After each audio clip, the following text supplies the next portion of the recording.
down here at Partridge Lakes Fishery today with one of our volunteers, Lee Storey. Lee's been volunteering with us for going on to the best part of a year now.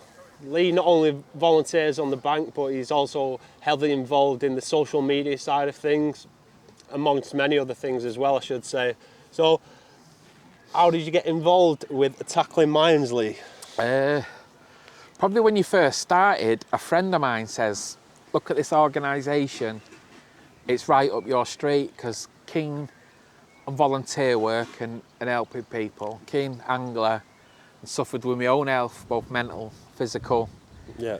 And I liked your Facebook page. I thought, really good organisation this, and then forgot about it. Yeah. And then a few months later, another person says to me, check out this place, really your cup of tea. So I messaged the page, and you replied back saying, just come to one of our sessions, meet us, and we'll see what it's like. So I met you at a freezing cold, rainy bog at Oldclough. Yeah. Started volunteering. It was, and the rest is pretty much history now, mate. I mean, we got you involved in obviously the angling side, and then I'm taking over slowly. Yeah, you're taking over. That's what it is. And now, you've got a lot of skill sets there. You know your stuff in your social media. Not only that, you do bring a lot more. You definitely bring a lot more to the table, and you're full of great ideas. And thank you. I do try. Yeah, so I think we have a good relationship like that. I can put all my ideas out there, and he can tell me it's a bad idea, it's a crap idea, and I can take it. Yeah. And if I have a good idea, you'll have me expand on it. And that's it. I mean, not just ourselves, we've become good mates through it, but I mean, just what did you pick up about? I always say, like, the community which Tackling Minds is built. I don't claim to have built. I think it's just naturally built itself. The community, Tackling Minds. With us lot, like everyone who's involved, and how close we've all got now. Yeah. So even away from Tackling Minds, we hang out. We've got Crystal behind the camera, who we'll go fishing with. Blanking, he's still fishing. Yeah. We've got John on one of the pegs over there who we go fishing with. And it is, in a weird way, like an odd family, isn't it? How we can all talk to each other. You can ring any one of the volunteers and they'll pick up, and you can just chat away. Yeah, and sorry to interrupt you there, but I mean, how many times, not just me, myself, if it's you or other volunteers who, there's numerous times where, if you're having a hard time, you're having a difficult time, you pick up the phone. We've got a WhatsApp group where, everybody's open, and if something's wrong, if something's bothering someone, we're there to support each other. That's what I mean about the community we've built. We are very supportive of not only the people we take out fishing, but the volunteer side of it as well. I think early on I said, that we've got a community and we need to build on it, because that's where growth comes from. It's where trust comes from, and part of that has been you and your honesty and your openness. How when you're making changes to Tackling Minds, you talk to all the volunteers, and we all put our input in. You take bits and bobs, and it's made a community. And now we've opened that community with the community page to our participants, our supporters, and all other anglers who face the same issues we all face. Yeah, definitely. So it's totally built on the volunteers. Definitely, I'd say, I created it. I don't feel as though I did. I just feel like it happened. It's happened, and everyone's involved, and I love that feeling, and about involving other people, and we are on a bit of a journey. It's been an exciting one. It's been a pretty rapid one, and just to get everyone involved and have a say on everyone's input, it's just it's brilliant. And we all help out running Tackling Minds. If you send a message to the Facebook page, it comes to me, and I'll tend to reply, and I take an hour each day to reply to every single message, and if it needs Dave's attention, I'll forward it to Dave. If I can deal with it, I'll deal with it. And all the other volunteers are the same. That they've all taken on a role naturally. Yeah, you've not forced it on anyone, you've not asked anyone. It just kind of evolves, like you say. This community's just happened. It's not been manufactured, has it? No, not at all.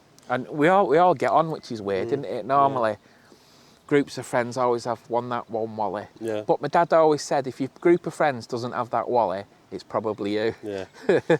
Well, it definitely is you though, isn't it? Do you reckon? So, right, obviously being, big on our mental health. Yeah. What my tell us a bit of a background about yours then. Well, my mental health is a mess, a complete mess. Always has been and always will be. And that's how I've come to be well, by understanding that it's part of who I am. Yeah. And I've had to grow with it. Started off at school, really, high school. I was always happier on my own, in my own company. And people think that's a bit weird and a bit daft, but, I'm 40 now and still like to be on my own. And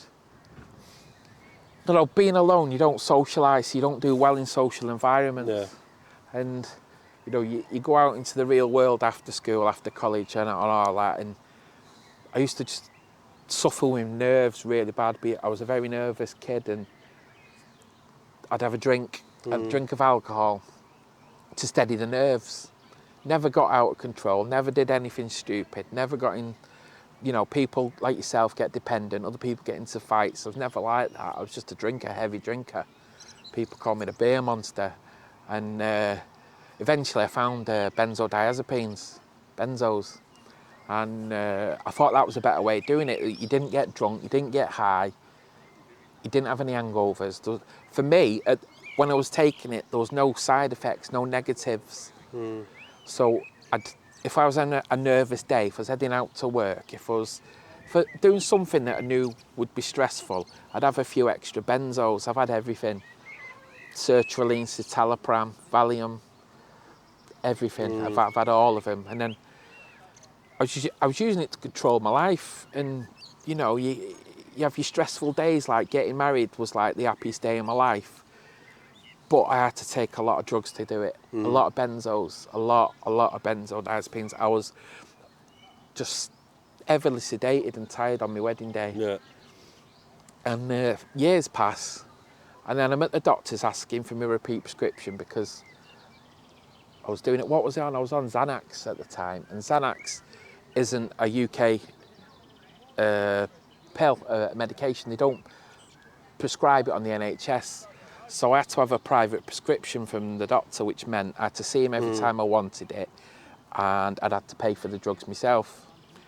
And so I was on Xanax, and that's, can I say it's good stuff? For me, Not particularly. it's not good stuff, but it masks a lot of pain, and it masks a lot of mental health problems. Yeah. I felt indestructible. Yeah. I was having Xanax, I was chewing them to get the big rush. That's why my teeth were all rotten, because it's all acidic. I was doing a lot of Xanax, mate. Yeah. And I sat down in my GP asking for my repeat prescription, and he says, "This is getting out of control. You're a drug addict." And I just couldn't believe it. He says, "You're a drug addict." I said, "I'm not a drug addict. You give me the pills. You're monitoring what I take. I can't take a pill without you say so. So how can I be an addict?" And he says, "Addict's not a bad thing. It just means you're chemically dependent on it." And that was a big shock for me. That was a really big shock. So because Xanax isn't a British, an NHS drug, it's not understood as well as it is in other countries. So I had to be referred to a specialist. And she was harsh. She was really harsh. And she's saying, "Look, we're going to get you off this drug, but the only way you can do it is go cold turkey. And then we'll wean you onto something else." So I just generally reduced my intake over time, and I did all right. Did it first time. I did all the usual tricks, holding back meds. If I didn't need to take one, I wouldn't take it. I'd keep it in a pot, ready for that day when I had no medication, when I was supposed to be sober, clean from it all, thinking, at least I've got that then. And but I never used it. I binned it all. And first time it worked, and that was 13-ish years ago. Do you still struggle with cravings, I suppose, like you get with other addictions? No, I struggle for the place it takes me. I want the place it takes me. That calm, very calm, very. It fills you with confidence. Xanax. It calms you down and fills you with confidence. So it did in me at least, and I missed that and craved that. So now since then I've been through every other drug. So I say I've come clean. I'm on sertraline now. And I was Prescribed. prescribed sertraline, yeah. But I'm on 250, I think, milligrams a day, where the recommended maximum dose is 150. Yeah. It's a doctor's prescription. Yeah. So I feel, at the moment now, I feel like sedated. I feel sleepy all the time. Yeah. I feel tired, and it's because I'm on high dose of benzos. Yeah. And I've learned to live with that, you know. I managed to work, managed to have a life, kids, family. Volunteer. Managed to volunteer. That's it. I managed to lead a normal life. You do, and you give so much back as well. I hope so, because I enjoy it. You know, we've had a lad on here today. I'm not going to give his story, but he's first time fishing. He caught a fish. He's had a hard time lately, and for him, that's the best feeling in the world. Isn't it? He felt so amazing, and to give that to people, it is nice. It's almost as good as catching a fish yourself. Yeah, sometimes better, isn't it? Yeah. So, for anybody watching this now, would you recommend people to get involved with tackling mines? And if you do, explain to people how they would get involved. Yeah, just go to our website, tacklingminds.org, and there's a web form in there. You fill out the form, we process it, we put you in a database, and we get in touch, don't we? Yeah. It's as simple as that. And we ask you to come to one of our sessions, and we take it from there. So go on, you missed a question there, mate. Which one? The first one, which was, what do I get from it? No, the question was, so why would you recommend somebody else, if they were watching this, to get involved with tackling mines? It's going to be different for everybody, but for me, it's good for my mental health. My wife and kids know when I've been at a tackling mine session, because my mood is high. I'm really on a high, on a buzz. And it's not because of John Green and being a wally. It's because we've took time to teach people, and I find it relaxing. I find it helps my mental health, and we help a lot of people. Some of the people that come to the sessions. You've missed the question for the third time. So for anybody watching this, why would you tell them to get involved with tackling mines? Because it's giving back. You know, you're in a good position yourself where you've got a bit of time, or you've got a bit of something to give. You give back, and it's very rewarding. I think if you come down to one of the sessions and just see how it's done, you can see that it's good for the participants, but the volunteers get just as much from it. Yeah. It's so much fun teaching and having people learn and catch the first fish with the skills you've given them.